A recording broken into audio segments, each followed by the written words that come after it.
Arteries and veins of the digestive system. So the first thing you want to look for is the hepatic portal vein, which is inside the gastrohepatoduodenal ligament. So remember that Y-shaped ligament, upside down Y? So at the top part, you can see it well. Now these specimens are unfortunately not really well injected, so they only seem to have the arteries injected, not the veins. Unless anybody has one with veins injected. It would be either blue or yellow. Anybody have one like that? No. Okay, well we can look later at that. But anyway, there's three things inside this ligament. So the gastrohepatoduodenal ligament carries three things. The bile duct, which goes from the gallbladder to the duodenum.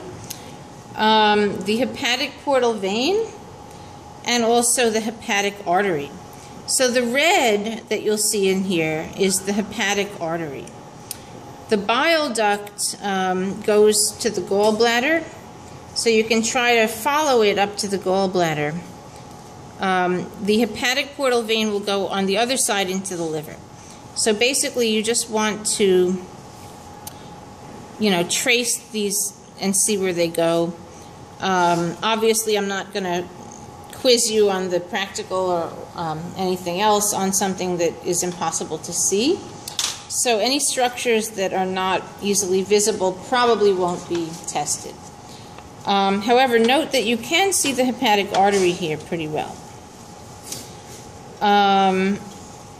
So on a quiz, this question would probably be referring to the gastrohepatoduodenal ligament, and I would be clear about that.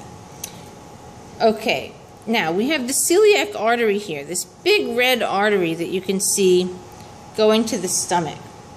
So it's not inside the ligament here, but it's on the other side. And if you were to trace that back, you'd see that it actually joins up with the dorsal aorta along the dorsal midline. Can't see that here because the organs are not removed. Now, okay, so this is the celiac artery. Right in here, this big artery, very easy to see, kind of opposite this gastrohepatoduodenal ligament. All right, the celiac artery splits into the gastric artery here, and you can see this gastric artery nicely in this specimen. It's big and red. So here's the anterior part, the posterior part. This is ventral. There's a dorsal branch on the other side. Don't worry about that.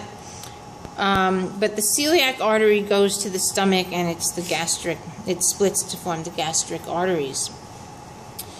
Now, also, you have the mesenteric. So you have the posterior mesenteric attaches to the rectal gland. So remember that little finger-like projection in the area of the cloaca? That's the rectal gland. So here it is, and the red vessel attached to it is the posterior mesenteric artery. The anterior mesenteric artery goes to the intestine. So that's right here. It's the red vessel that goes to the intestine from the dorsal aorta. And here you can see that it goes to the dorsal midline right there. So that's the anterior mesenteric artery. So anterior goes to the spiral valve intestine. Posterior mesenteric goes to the rectal gland. There's the intestinal vein here, which is this kind of clear thing. So let me look at this diagram here. So that would be number 19, which is the posterior intestinal vein. The anterior is up in the region of the duodenum. Okay, and that's pretty much it for these blood vessels that you need to know, I think. That was all I told you, right? Yeah. Okay, so those are the ones you